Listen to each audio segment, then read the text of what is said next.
Assalamualaikum warahmatullahi wabarakatuh. Kembali lagi di channel Sukatira. Terima kasih untuk kalian semua yang masih setia di channel ini. Semoga sehat selalu dan semoga diberi kelancaran dalam segala urusannya. Di kesempatan kali ini, saya Mang Dayun akan membawakan sebuah cerita yang berjudul Akibat buang hajat sembarangan, jantungku menjadi imbalannya. Sebelum cerita ini dimulai, jangan lupa untuk like, komen, dan subscribe channel ini. Dan juga tekan lonceng notifikasinya, agar kalian semua tidak ketinggalan cerita-cerita terbaru dari kami. Tentunya tak usah berlama-lama lagi. Langsung saja, kita masuk ke ceritanya. Di hutan kecil itu, kami melewati pohon-pohon besar yang ukurannya sudah tak mampu kupeluk. Pohon-pohon itu rindang sekali. Namun yang membuatnya untuk dilihat adalah akar-akar yang bergelantungan batangnya. Sekilas semacam ular yang sedang membelitnya, seperti nuansa yang sering terlihat film horor. Apapun yang terjadi, tolong kita jangan pernah berpisah seperti Mela dan Raisa. Aini berbisik pelan padaku. Matanya tajam menyorot ke depan. Aku sedikit heran. Ani yang tadinya sedikit penakut, tapi sekarang justru sudah berubah menjadi wanita yang pemberani. Bahkan ia justru lebih bernyali daripada diriku. Sudah cukup jauh kami berjalan. Kini medan yang kami tempuh adalah tanah yang sedikit berlumpur. Dalam samar aku dapat melihat. Di sana banyak sekali genangan-genangan air yang tersebar di tepi jalan. Seperti rawa. Tak lama kemudian, tiba-tiba saja aku menjadi kaget. Aku melihat ada sebuah rumah kecil yang terbengkalai. Dan sepertinya rumah tersebut sudah lama ditinggalkan. Dari kejauhan, rumah itu terlihat kumuh dan menyeramkan. Ani, lihat, di sana ada rumah. Aku menunjuknya dengan mulut. Ani segera menoleh untuk melihat. Jarak kami dengan rumah tersebut hanya terpaut sekitar 50 meter di samping kiri kami. Rumah itu tepat berada lurus dari posisi kami saat itu. Aku merasakan aura yang tidak baik, Ranti. Ayo cepat kita pergi dari hutan ini. Ani sedikit mengguyung tanganku agar cepat pergi dari tempat tersebut. Aku tak mau protes. Tiba-tiba saja aku menjadi tunduk pada semua perintah Ani. Padahal sebelum ini Ani adalah gadis yang penakut. Dan dia selalu mengadu dan berlindung pada aku. Tapi sekarang justru malah terbalik. Pada waktu yang bersamaan saat kami baru pergi dalam jarak berapa meter saja dari tempat pertama kami melihat rumah tersebut, tiba-tiba kami mendengar ada bunyi suara pintu yang digedor dengan begitu keras. Sontak, kami segera berhenti untuk menoleh. Bukan main kagetnya aku setelah menoleh. Pada saat itu juga keluar seorang manusia aneh yang berbadan besar. Tinggi pria itu mencapai 2 meter dengan tubuh yang kekar dan tegak. Pria itu tak mau memperlihatkan wajahnya. Dia bersembunyi dari cahaya senterku dengan 10 jemarinya. Bajunya lusuh dan kumuh. Kini pria itu tengah berdiri mematung melihat kami dari jarak kurang lebih 70 meter. Aku tidak tahu pasti. Ani langsung menarik tanganku dan membawaku berlari secepat mungkin untuk menuju pantai. Melihat kami melarikan diri, makhluk besar itu langsung berlari mengejar kami. Dia memekik dengan suara yang besar. Sekilas terdengar seperti suara huluk yang memekik. Ayo cepat, jangan lihat ke belakang. Andi berseru sambil berlari. Kami terus berlari ke arah depan yang menurut pikiran kami pada waktu itu akan menuju ke arah pantai. Makhluk itu memekik dari belakang. Bunyinya semakin dekat di belakang kami. Aku menebaknya hanya sekitar 10 meter lagi, maka dia akan berhasil menangkap kami berdua. Kami semakin mempercepat laju. Dalam jarak 10 meter di depan ada pantai yang terlihat. Tanpa pikir panjang kami segera berlari ke arah sana. Aku sempat menoleh ke belakang setelah kami baru saja meninggalkan kaki di pantai. Makhluk itu punya mata yang merata, tubuh yang dipenuhi luka-luka dan darah. Ayo cepat, cepat! Aku berteriak panik. Tolong, tolong! Ani juga berteriak tak kalah takut sambil berlari. kami berhasil sampai di pantai. Makhluk itu masih tetap mengejar kami di belakang dengan begitu ganasnya. Dia menghancurkan pohon-pohon kecil yang dia lewati dengan tangannya yang besar. Akan tetapi setelah kami keluar dari hutan tersebut dan berlari dalam jarak sekitar puluhan meter di area pantai, tiba-tiba saja makhluk itu lenyap dan hilang entah kemana. Meskipun makhluk itu sudah menghilang entah kemana, namun kami masih tetap berlari tanpa henti menyusuri pantai. Kami tidak tahu lagi harus kemana. Yang kami lakukan hanyalah berjalan mencuri pantai yang indah itu sambil berharap agar bisa bertemu dengan tenda dan juga teman-teman kami di sana. Semoga saja mereka semua sudah sampai di sana dalam keadaan selamat dan kami bisa segera mungkin meninggalkan pulau tersebut secepat mungkin. Ani, apalagi yang kamu lihat dalam mimpimu itu? Pertanyaanku seperti pertanyaan penjudi yang sedang minta nomor togel kepada maduku. Entah kenapa pula sekarang aku mendadak menjadi percaya sepenuhnya dengan mimpi buruk Ani tersebut. Kamu ingat gak ada suara keributan di pantai tadi malam? Ani langsung menyemprotku dengan pertanyaan yang membuatku merinding. Aku hanya menjawabnya dengan sebuah anggukan. Dalam mimpiku itu, aku melihat dua kerajaan yang sedang berperang. Ani menatapku horor. Kamu tahu nggak itu kerajaan apa? Itu adalah kerajaan jin. Ani memandangku dengan tatapan tajam. Aku masih terdiam menyimak. Kerajaan yang berperang itu adalah kerajaan yang bermukim di area pantai dengan jin yang bermukim di area hutan. Mereka berperang karena sama-sama ingin berkuasa. Akan tetapi, jin-jin yang tinggal di hutan ini menjadi lebih kuat setelah mereka berhasil mengambil jantung manusia. Mereka menggunakan darah jantung manusia itu sebagai pusaka untuk meminta kekuatan pada iblis. Dan jantung manusia itu adalah jantung Abin. Ani tak berkedip sedikit pun ketika menyebutkan nama Abin. Apakah ada sebuah cara agar kita bisa menyelamatkan Abin dan teman-teman kita yang lain? Aku melemparkan tanya dengan nada takut. Entahlah, aku tidak tahu.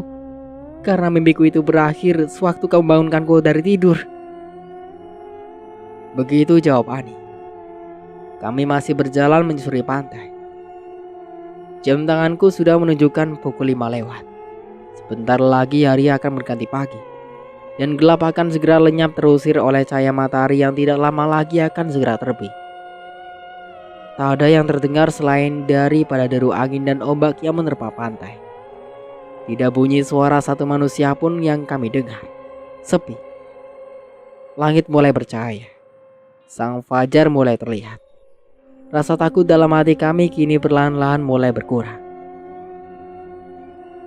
Lihat itu. Aku mengarahkan telunjuk ke depan. Dalam jarak 200 meter lebih. Dalam samar kami dapat melihat dengan cukup jelas. Itu tenda kami yang tadi malam. Kami segera berlari untuk mendekatinya. Tidak salah lagi. Ternyata benar itu adalah tenda kami. Setibanya di sana, aku dan Ani langsung memeriksa tenda. Namun tidak satu orang pun yang kami temukan. Tenda kami masih utuh sedia kala tanpa penghuni. Rasa khawatirku yang tadinya sempat reda kini mulai timbul kembali. Di mana Abin, Aldi, Mela, dan Raisya? Sampai sekarang mereka belum juga datang. Aku meneteskan air mata, menangis seperti anak kecil. Begitupun dengan Ani. Kami saling berpelukan. Hari sudah terang. Matahari sudah mulai berdebar di langit. Akan tetapi satupun teman kami belum juga ada yang kembali menampakkan diri mereka. Mereka masih terjebak di hutan. Setelah sarapan pagi, aku dan Ani memutuskan untuk kembali melakukan pencarian di sekitar hutan tempat di mana pertama kali Abin dan Aldi menghilang. Kabut masih tak mau beranjak. Hanya saja kali ini mereka terlihat sedikit menipis daripada tadi malam. Disinilah tempat Abin berada sebelum dia berlari masuk ke hutan. Aku menunjuk ke area semak-semak yang berada di samping kanan kami. Di sana kami melihat puntung rokok yang dihisap oleh Abin masih tergeletak di tanah. Mereka berlari ke arah sana. Aku mengarahkan tangan menunjuk ke dalam hutan. Ani hanya diam melempar padang tanpa suara. Apa yang akan kita lakukan sekarang? Begitu tanya Ani padaku. Kita harus menelpon Pak Supir yang kemarin bawa kita ke sini. Kita butuh bantuan beliau. Tunggu dulu. HP ku hilang nih. Aku masih sibuk merisa saku, seolah tidak percaya. Ani juga ikut menggaruk saku celananya untuk mencari ponselnya. Untunglah ponsel Ani masih ada dan utuh.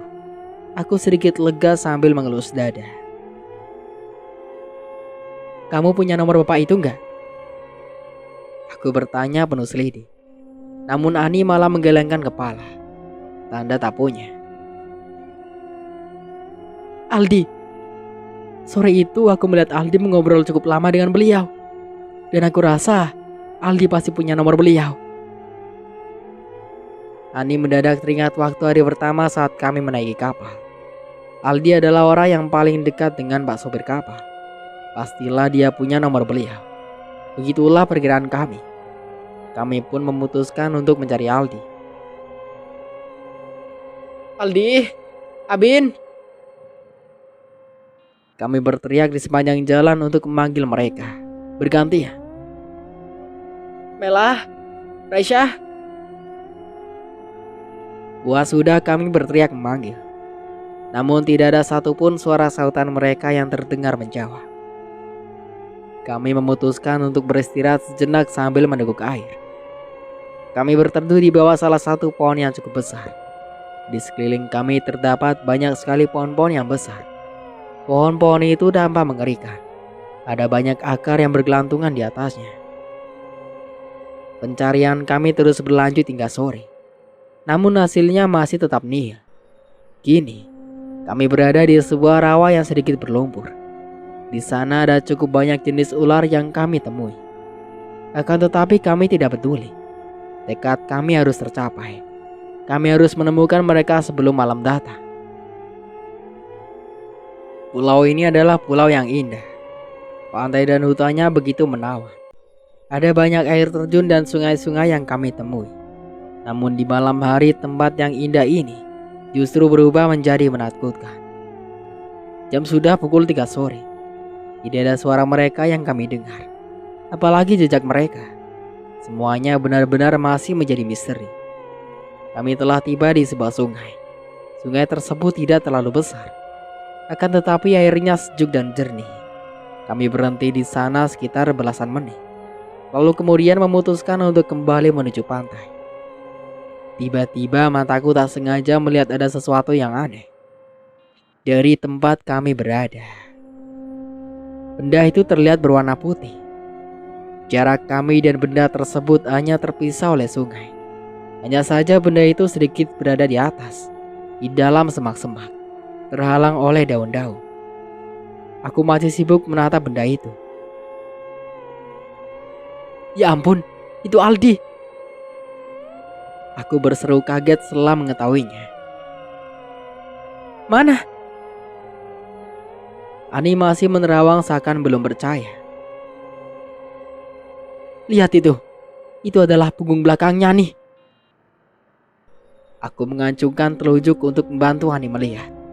Kami segera berlari menyeberangi sungai untuk mendekati Aldi yang sepertinya sedang tertidur. Begitulah dugaan kami. Aldi. Aku menggoncang tubuhnya. Aldi, bangun. Ini kami. Aku dan Ani sedikit terburu-buru membangunkannya. Aldi segera melompat terkejut. Kini dia sudah bangun. Di mana kita? Aldi bertanya dengan nada panik. Kita berada di hutan. Abin mana? Aku kembali bertanya padanya. Entahlah, aku tidak tahu. Tadi malam aku melihatnya lari ke hutan. Setelah itu tiba-tiba aku mendengar suaranya menjerit untuk minta tolong. Namun setelah itu semuanya lenyap. Aldi masang muka haru saat bercerita. Terus, bagaimana kamu bisa tidur di tempat ini? Aku menunjuk semak-semak yang berada di sekitar kami. Di sana banyak sekali rumpun duri yang tumbuh di sela-sela rumput liar. Entahlah, aku tidak tahu. Tadi malam, aku berlari mengejar Abin. Namun Abin menghilang tanpa jejak setelah berteriak. Aku terus berlari menembus hutan untuk mencarinya. Namun aku tidak bisa menemukannya. Lalu kemudian, tiba-tiba aku mendengar suara aneh yang berasal dari sekeliling. Suara itu seperti orang-orang yang sedang berbisik ingin menangkapku. Aku segera berlari melarikan diri. Tiba-tiba, ada orang yang berbaju putih manggilku. Wajahnya bersih. Dialah yang menyelamatkanku dari kejaran orang-orang misterius tadi malam. Dia membawaku ke rumahnya, lalu memberiku makan, dan menyuruhku tidur di kamar. Setelah itu, tiba-tiba saja aku melihat kalian berada di sini. Aldi menatap kami satu persatu dengan wajah bingung. Sepertinya dia masih heran dengan kejadian tadi malam. Setelah ngobrol dan bercerita cukup lama tentang keanehan pulau tersebut, kami memutuskan untuk segera pergi dari sana, karena sebentar lagi hari akan gelap. Malam telah tiba. Setibanya di tenda, aku dan Ani langsung bergegas memindahkan tenda dan barang-barang ke pinggir pantai. Kami tak berani lagi mendirikan tenda di hutan tersebut. Aldi tidak memprotesnya. Dia juga turut membantu walaupun sebenarnya dia terlihat sedikit bingung. Setelah itu, Aldi kembali menceritakan keanehan yang dia alami semalam di hutan. Sekitar 2 menit, Abin masuk ke sana. Aldi mengarahkan jemarinya ke arah semak-semak. Entah kenapa tiba-tiba aku melihat Abin berlari seperti orang yang ketakutan. Dia berlari sambil menoleh ke sana kemari, seakan tengah melihat ada sesuatu yang sedang mengincarnya. Saat kupanggil, dia bahkan tak menoleh sedikit pun. Kemudian dia berlari jauh ke dalam hutan, menembus gelap tanpa menggunakan lampu senter. Aldi duduk sambil menggerakkan tangannya menceritakan kejadian tersebut. Melihat kejadian aneh tersebut, aku langsung manggil kalian. Dan setelah itu, aku segera berlari menyusulnya untuk menangkapnya. Namun ternyata aku gagal. Dan aku malah tersesat entah di mana. Hingga aku pun mengalami kejadian aneh, seperti aku ceritakan kepada kalian tadi. Aldi menatap mataku dengan gaya bingung. Ani masih menyimak dengan mulut yang tertutup, tanpa komentar. Begitupun denganku. Kami belum menceritakan tentang mimpi aneh yang dialami oleh Ani kepada Aldi. Sepertinya sekarang bukanlah waktu yang tepat untuk bercerita. Sebaiknya adalah mencari jalan keluar. Begitulah pikiranku. Aku masih khawatir tentang Abin dan 2 teman kami yang lain. Sampai sekarang mereka belum juga kembali menuju tenda. Tiba-tiba aku kembali teringat dengan mimpi buruk yang Ani ceritakan kepada aku.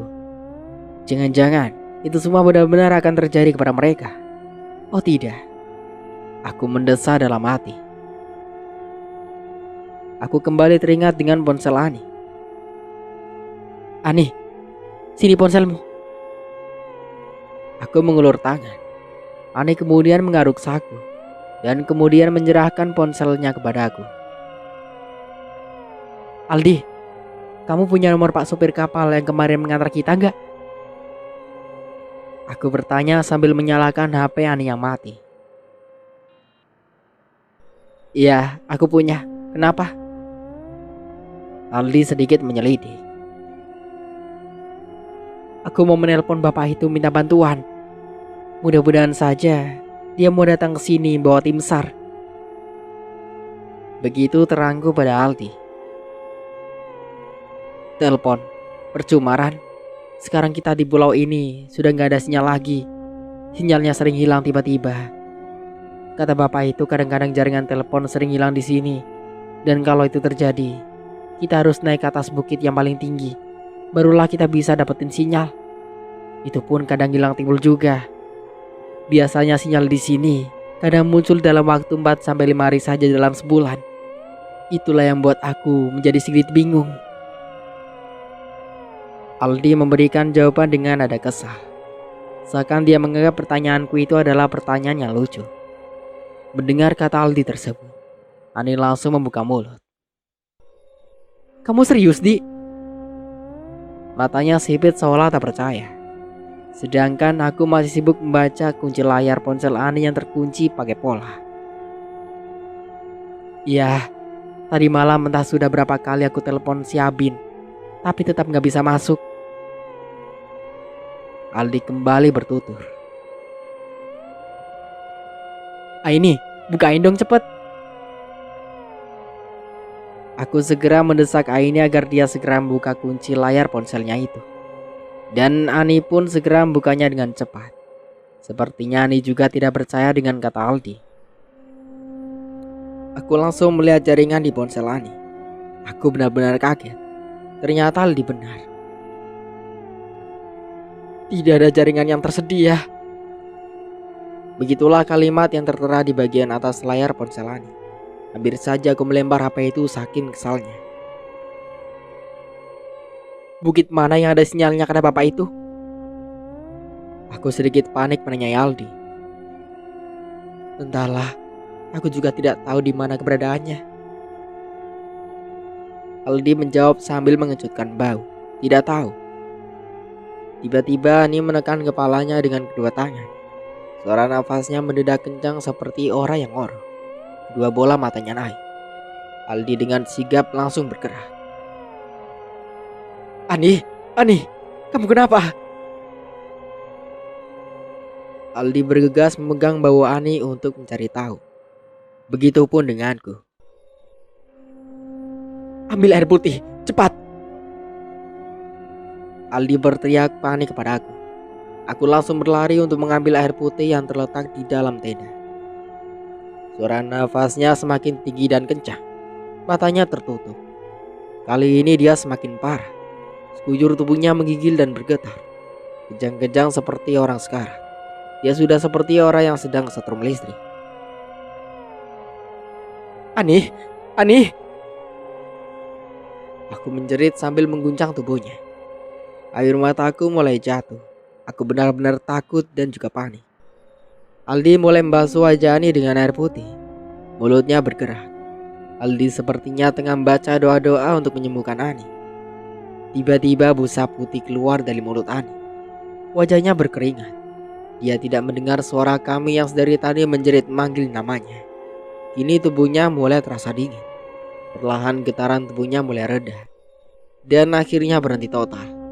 Wajahnya nampak pucat sekali. Pada saat itu aku merasa sedikit lega dan separuh takut.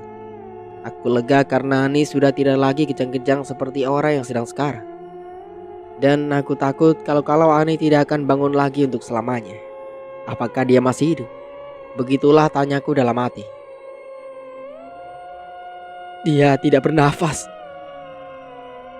Aldi menempelkan telunjuknya di hidung Ani. Apa? Aku langsung berteriak kaget. Tidak percaya dengan apa yang Aldi katakan. Tunggu sebentar. Aku akan mengambilkan minyak angin dan selimut. Aldi segera berjalan ke dalam tenda. Aku segera menempelkan telingaku di dadanya.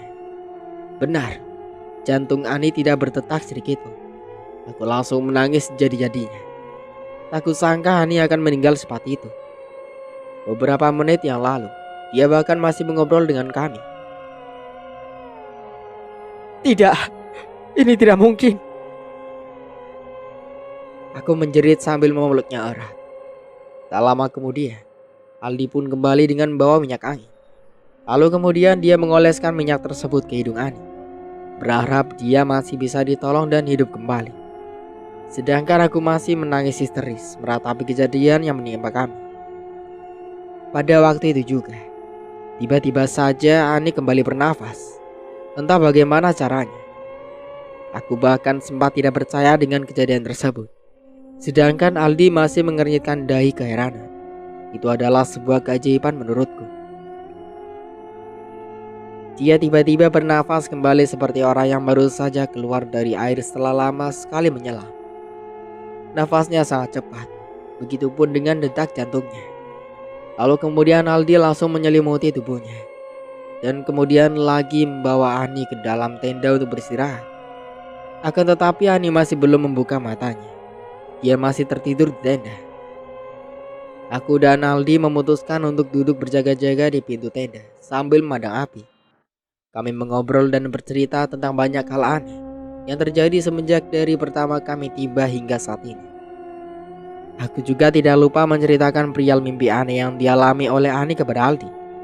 Mimpi anehnya yang melihat tentang kejadian yang terjadi menimpa kami. Seperti dugaanku, Aldi sangat terkejut mendengarnya. Terus, siapa lagi yang akan selamat? Aldi langsung melemparkan pertanyaan setelah mendengarkan ceritaku panjang lebar. Namun aku tidak langsung menjawabnya. Aku diam sejenak menarik nafas. Kata Ani, di antara kalian berempat yang tersesat, cuma satu yang selamat. Akan tetapi dia tidak mengatakan siapakah yang akan selamat. Dan dia juga tidak mengatakan ada berapa orang yang akan selamat dari pulau ini. Aku menjawabnya dengan nada yang berat. Kata-kata itu memang berat untuk diucapkan. Karena aku masih setengah percaya dan tidak percaya. Aku masih ragu dengan kebenaran mimpi tersebut. Dan aku juga takut semua itu akan benar-benar terjadi. Malam semakin larut. Suara-suara aneh di pinggir pantai mulai terdengar sedikit demi sedikit. Seperti malam pertama. Suara-suara itu terdengar seperti keramaian. Namun nadanya pelan sekali. Terkesan seperti orang ramai yang sedang berbicara bisik-bisik antara satu sama lain. Sebenarnya aku takut.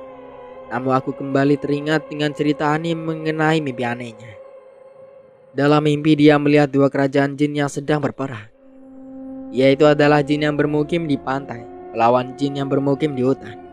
Kata Ani, jin yang bermukim di pantai tidak jahat seperti jin yang bermukim di hutan. Karena mereka umumnya adalah jin-jin muslim.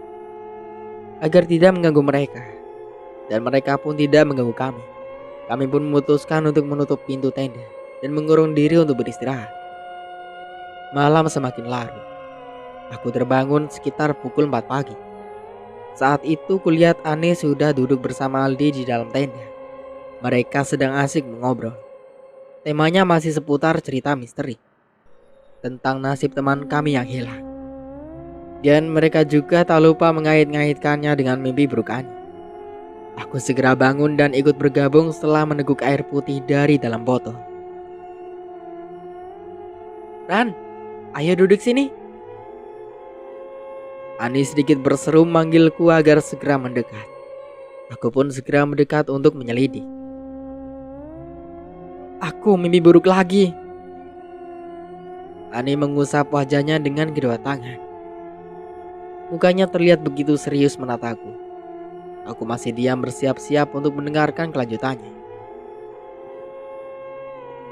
Aku dibawa oleh seorang lelaki yang berjubah putih. Laki-laki itu mengenakan sorban yang panjang. Dia membawa aku berjalan ke dalam hutan. Kami melewati berbagai bentuk desa yang penduduknya terlihat menyeramkan. Mereka menggantungkan tulang-tulang binatang di luar halaman rumah mereka. Mereka juga menatap kami dengan penuh amarah dan kebencian. Cukup lama berjalan, pria itu kemudian bawa aku menuju sebuah istana yang megah. Di dalam istana itu banyak sekali prajurit yang bersenjata lengkap. Mereka nampak kuat dan tangguh dengan pedang-pedang yang berkilauan. Ani menarik nafas untuk melanjutkan ceritanya. Di bawah istana itu ada sebuah ruangan penjara besi yang luas. Di dalamnya terdapat banyak sekali tawanan yang berbadan kurus. Di dalam itu juga terdapat banyak sekali darah yang berserakan.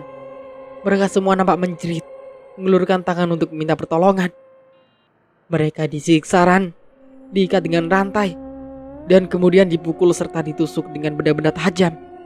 Aku benar-benar takut melihatnya. Aku bahkan sampai menangis dan meminta agar pria itu segera membawaku pergi dari tempat tersebut. Setelah itu kami kembali menuju istana. Di istana itu kami bertemu lagi dengan seorang lelaki yang mengenakan pakaian kerajaan. Pakaian itu sungguh indah dan menawan, Ran. Aku menebak bahwa benangnya itu adalah benang yang paling terbaik yang pernah aku lihat. Itu adalah sutra, Ran. Belum selesai sampai di situ, pria itu juga mengenakan mahkota yang terbuat dari emas dan permata. Barulah aku tahu, ternyata pria itu adalah seorang raja. Akan tetapi ada yang aneh menurutku, Ran. Entah kenapa raja itu tampak bersedih sambil mencium dan memeluk sesuatu yang ditutup dengan kain. Setelah ku dekati, ternyata itu adalah tubuh seorang anak kecil yang sedang berbaring. Yang paling mengherankan lagi ialah, ternyata anak kecil itu tidak bergerak sedikit pun, Ran. Wajahnya putih dan pucat. Barulah aku sadar kenapa pria itu menangis. Ternyata ini adalah anaknya yang sudah meninggal. Ani menatap wajah kami satu persatu dengan nada haru. Aku masih terdiam penasaran. Sedangkan Aldi tampak tak terlalu kaget mendengarnya. Mungkin Ani sudah menceritakan cerita tersebut kepada Aldi sebelum aku bangun. Begitu dugaanku. Setelah berhenti beberapa detik, Ani menarik nafasnya dan kemudian mulai melanjutkan cerita.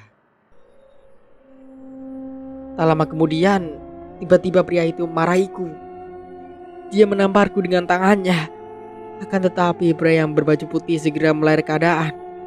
Pria tersebut terus marahiku dan menatapku dengan tatapan yang penuh kebencian. Lalu kemudian pria yang berbaju putih menenangkan pria tersebut. Syukurlah tak lama kemudian pria itu sudah kembali tenang. Pipiku terasa perih sekali, Ran. Aku langsung menjerit menahan sakit. Kami terus berjalan di ruangan tersebut, Ran. Dan bertemulah kami dengan sebuah ruangan kecil yang dijaga oleh sekitar 6 prajurit yang bersenjata lengkap. Lalu pria berbaju putih itu mengeluarkan benda kecil dari bajunya dan kemudian memperlihatkannya kepada para prajurit tersebut. Tiba-tiba saja para prajurit itu memberikan kami jalan dan juga membukakan pintu jeruji. Sementara pada saat itu aku masih belum tahu apa yang ada di balik sana. Ani berhenti sejenak untuk menarik nafas. Aku masih terdiam seperti anak kecil yang penasaran dengan cerita dongeng sebelum tidur. Setelah pintu itu dibuka, Ran, aku melihat ada seorang laki yang tergeletak di tanah. Laki-laki itu mendesah dan menggigil kesakitan. Oh Tuhan, Abin! Aku berteriak histeris setelah melihat wajah pria tersebut, Ran. Ternyata dia adalah Abin, temanku yang hilang. Kondisinya lemah. Dia tak berdaya lagi membuka mulut untuk berkata-kata. Bibirnya mengering. Kerongkongannya naik turun seperti orang yang sedang haus. Sekujur tubuhnya penuh luka dan darah, Ran. Tangan dan kakinya diikat dengan rantai yang besar. Aku menangis jadi-jadinya. Aku bahkan sampai berusaha untuk membuka rantai tersebut. Namun aku tidak bisa membukanya. Aku bahkan juga meminta tolong agar pria berbaju putih itu menolongnya. Namun pria itu diam tidak menjawab. Dia hanya menatap wajah Abin dengan tatapan kosong. Aku masih menangis histeris sambil berusaha untuk melepaskan rantai tersebut, Ran. Namun aku benar-benar tidak bisa melakukannya. Tak lama setelah itu, entah bagaimana caranya tiba-tiba saja kami sudah berada di tempat lain. Mimpiku ini aneh sekali, Ran. Aku seakan terlempar begitu saja dari suatu tempat ke tempat yang lain. Ani memasang wajah bingungnya. Aku yang mendengarnya juga tak kalah bingung. Alis mataku ini bahkan sampai naik dan berkerut. Ani kembali bercerita. Pria yang berbaju putih itu membawaku berjalan menuju sebuah ruangan lain. Ruangan itu terlihat seperti istana, Ran. Di dalamnya terdapat banyak ruangan. Kami masuk ke salah satu ruangan yang berbeda di samping kanan. Kami di dalam ruangan tersebut. Banyak lagi ruangan yang lain. Lalu kami masuk tepat ke ruangan yang berada di paling ujung. Di dalam ruangan itulah aku bertemu dengan Mela dan Raisya, Ran. Aku melihat mereka terkurung dalam ruangan penjara. Kedua tangan mereka diikat dengan rantai. Bukan main kagetnya aku pada saat itu, Ran. Jantungku terasa seakan hampir berledak. Mereka kedua menangis, meminta tolong kepada aku. Aku berlari mengelurkan tanganku ke dalam penjara tersebut. Namun aku tidak bisa menyentuh mereka, karena posisi mereka cukup jauh di dalam. Aku benar-benar panik, Ran. Aku bahkan sampai beberapa kali memukul dan menabrak pintu dengan tubuhku. Namun aku juga gagal. Aku memohon agar pria yang berjubah putih itu bersedia untuk membantuku. Namun lagi-lagi, ternyata kali ini dia juga diam tanpa tanggapan. Setelah itu, pria itu membawaku pergi dari tempat tersebut. Aku sempat memberontak untuk menolak. Akan tetapi entah bagaimana caranya, tiba-tiba kami sudah berada di istana tempat pertama kali aku bertemu dengan raja. Ani bertutur dengan ekspresi bingung. Saat itulah raja tersebut memberikan sesuatu. Setelah aku pegang, ternyata itu adalah tangkai bunga mawar.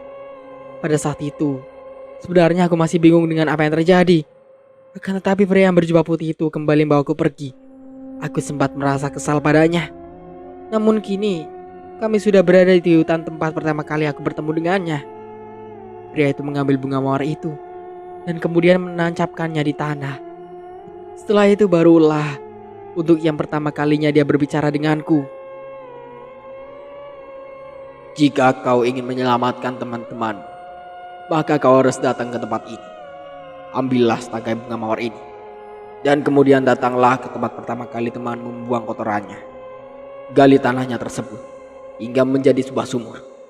Setelah itu jangan lupa kau tanam bunga mawar ini di tepi sumur itu. Kau juga harus meletakkan bunga mawar ini di dalam air sumur tersebut. Karena temanmu telah membuang hajat di tempat yang salah. Dia telah mengotori air sumur itu yang mereka anggap suci. Bahkan anak sang raja juga telah meninggal karena sakit tercemar oleh air tersebut yang sudah kotor. Dan pria itu langsung menghilang, Ran. Ani mengakhiri ceritanya. Aku bahkan masih terdiam, tak mampu berkata-kata setelah terperangah setelah mendengar cerita mimpinya yang misterius. Jam sudah hampir pukul 6 pagi. Kami segera bergegas menyiapkan sarapan. Rencananya setelah itu kami akan pergi mencari tempat bunga mawar yang dimaksud di dalam mimpi Ani. Sekalian juga pergi mencari teman-teman kami yang sempat sekarang belum juga kembali. Matahari sudah terbit. Perlahan-lahan ia mulai bergerak pelan naik ke langit. Itu adalah hari yang ketiga kami berada di sana. Dalam pukul 7 pagi, kami sudah mulai berjalan masuk ke hutan. Sebelum berjalan lebih jauh ke dalam hutan, Aldi membawa kami ke tempat ia menemani Abin di malam itu. Kami menemukan sebuah sumur yang seukuran 4 meter persegi. Sumur itu sudah semak ditumbuhi oleh rumput-rumput liar. Aku benar-benar tidak menyangka bahwa tempat itu ada sebuah sumur. Siapakah yang membuatnya? Begitulah pertanyaan yang muncul di dalam hatiku. Namun itu belum seberapa. Ternyata ada yang lebih aneh dari hal tersebut. Benar, mimpi Ani memang benar. Ikan-ikan ini sebagai buktinya bahwa air sumur yang mereka anggap suci ini sudah tercemar dan kotor. Aldi tiba-tiba berbicara sendiri membenarkan mimpi Ani. Aku hanya mengangguk ikut takjub. Tak lama kemudian, kami segera bergegas untuk melanjutkan perjalanan. Pulau itu cukup besar. Jika kita ingin menembus hutan dari sisi pantai utara menuju pantai yang ada di selatan, maka akan menghabiskan waktu sekitar 4 jam perjalanan. Cukup besar, bukan? Aldi memimpin perjalanan. Pohon-pohon raksasa tumbuh di sepanjang jalan. Daun-daunnya yang rindang membuat cahaya matahari terhalang sampai ke tanah. Burung-burung ribut saling berkicau menyambut pagi. Hutan yang ada di pulau itu begitu lebat dan indah jika dilihat pada siang hari. Namun pada waktu malam hari jangan salah, tempat ini mendadak berubah menjadi tempat yang suram dan menyeramkan. Ada begitu banyak keanehan di sini. Coba periksa HP-mu, Ani. Mana tahu udah ada sinyal. Aku berkata pada Ani yang berjalan di depanku. Ani kemudian menggaruk saku celananya dan kemudian mengeluarkan ponselnya. Setelah beberapa detik kemudian, ia pun menjawab pertanyaanku. Gak ada. Ani kembali menyimpan ponselnya. Kita cari aja tempat yang agak tinggi. Mana tahu nanti kita akan dapat keberuntungan dengan sinyal yang bagus. Begitu kata Aldi setelah mendengar nada bicara Ani. yang sedikit kesal dengan jaringan ponselnya yang masih kosong. Kami terus melanjutkan perjalanan. Tak lama kemudian, kami pun bertemu dengan anak sungai yang tak terlalu besar. Namun airnya cukup deras mengalir. Kami berhenti di sana selama beberapa menit. Sepertinya tidak lama lagi kita akan sampai di tempat tersebut. Tiba-tiba Ani berbicara sendiri di depan. Kali ini dia yang memimpin perjalanan. Aku sedikit lega mendengarnya, karena aku sudah cukup lelah menempuh perjalanan yang cukup jauh dari pantai. Kami sudah hampir 3 jam berjalan kaki. Untuk sementara aku cukupkan dulu ceritanya sampai di sini. Sampai jumpa kembali di part berikutnya. Saya Mang Dayun pamit undur diri. Kurang lebihnya mohon maaf. Wassalamualaikum warahmatullahi wabarakatuh.